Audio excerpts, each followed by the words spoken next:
Look at you, eating like animals on the floor where you belong. You should be grateful. Elena, what are you doing? Eat it, in there. You don't belong at my table. The words landed like a slap, and in that exact moment, the front door of the house quietly opened.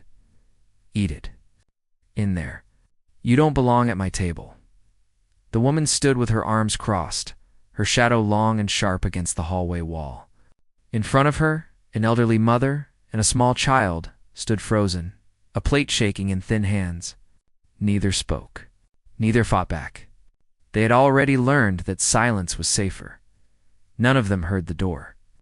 Open behind them, the man who stepped inside the house was still in his work coat, traveled dust clinging to the cuffs. His flight had landed early. His meeting ended ahead of schedule.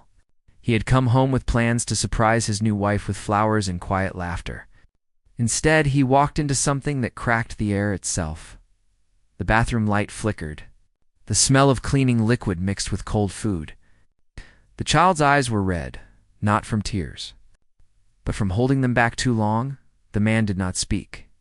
He watched. And in that silence, something ancient and unbreakable woke up inside him. He was known to the world as a CEO, a man whose name sat on buildings and contracts, a man who moved markets without raising his voice. But inside this house, at this moment, he was something else entirely. He was a son, he was a father, and once long ago, he had been a boy who learned what it meant to protect without being seen. His mother. Grace stood straight despite the tremble in her knees. Age had softened her hands, but not her spine. She had raised him alone after his father passed, working nights, skipping meals, folding worry into smiles. She had never asked for anything in return. Not when he made his first dollar. Not when he bought his first home. Not even when he asked her to move in after his marriage, promising it would be temporary. The child beside her was Liam, his stepchild by law, but not by blood. A quiet boy with thoughtful eyes and a habit of holding onto sleeves when nervous. His real father had vanished years ago. The boy had learned early how to make himself small. They were not guests in this home. They were treated like burdens. The woman who ruled the hallway was named Evelyn. Beautiful in a sharp, polished way. The kind of beauty that demanded space and attention.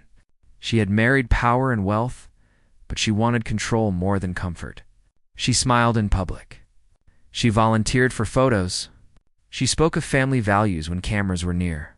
Behind closed doors, she kept score. She believed respect was something you took, not something you earned. And today, she had decided to teach a lesson. Grace had been late cleaning the kitchen. Liam had spilled juice on the rug. Small things. Human things. But Evelyn's patience had worn thin. "You eat where you belong," she said. Pointing to the bathroom, "You don't deserve the dining table?" Grace had looked at the floor, nodded.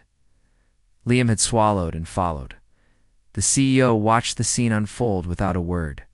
His face gave nothing away. Years of high-stakes decisions had taught him how to hold still while storms gathered. But inside him, memories stirred, mud-soaked boots, the smell of smoke, the sound of someone breathing too fast in the dark.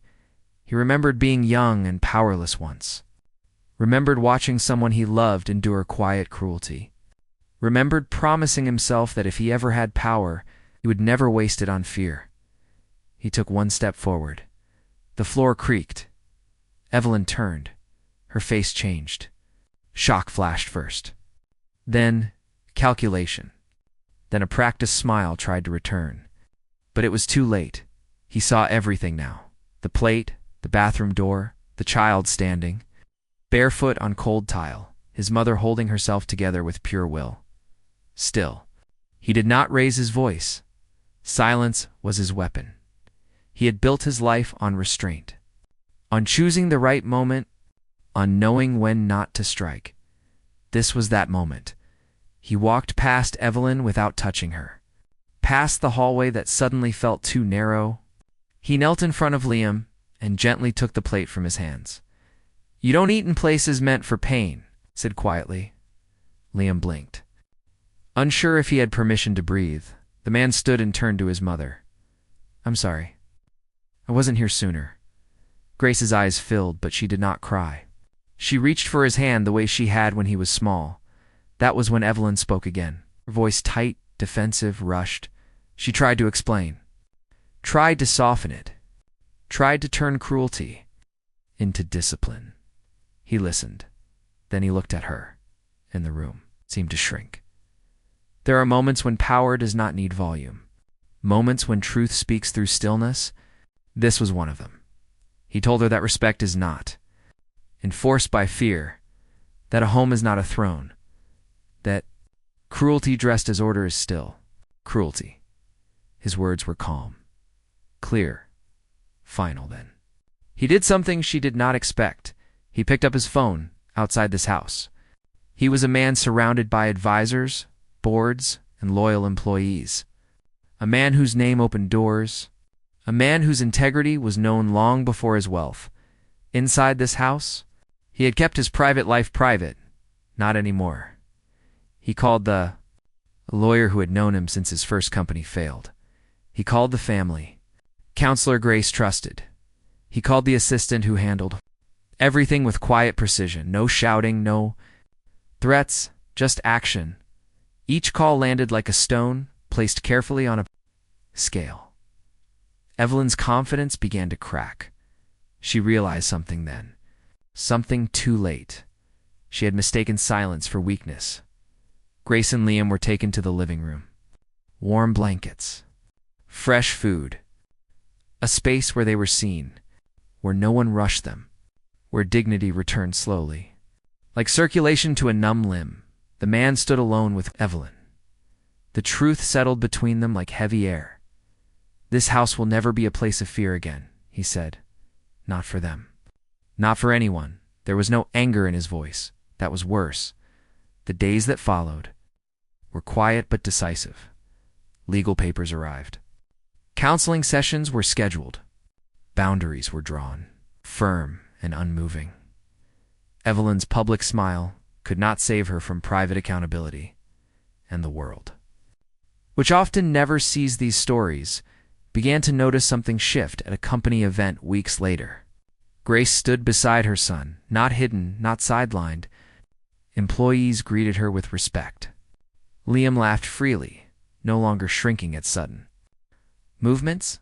People watched the CEO closely that night. They noticed how he listened, how he waited, how he made space. Someone whispered, "That true strength doesn't announce itself." Another said, "Dignity is loudest when it doesn't need to shout." Evelyn was gone from the home, gone from the image, gone from the power she thought she owned. She lost not because she was confronted, but because she was exposed to truth, and truth does not need permission to stand. One evening, as the house settled into a new rhythm, Liam sat at the dining table, feet swinging, eating slowly. Grace watched from the doorway, smiling softly. The man paused and looked at them. Both. He felt something close to. Peace, not the kind that comes from success. The kind that comes from doing what is. Right when no one is watching, he remembered a line he once read. One that stayed with him through years of struggle. Silence is not surrender when it protects the innocent. Power means nothing if it does not serve kindness, and a home is measured not by its size, but by who feels safe inside it. This story is not about wealth. It is not about titles. It is not even about betrayal. It is about the quiet courage to step in when silence has gone on too long. It is about unseen battles fought behind closed doors, and it is about the kind of strength that chooses dignity over dominance. If this story moved you, take a moment and share where you are watching from. Tell us what respect means to you, and subscribe for more stories that honor silent strength, hidden courage, and the moments that change everything without raising a voice.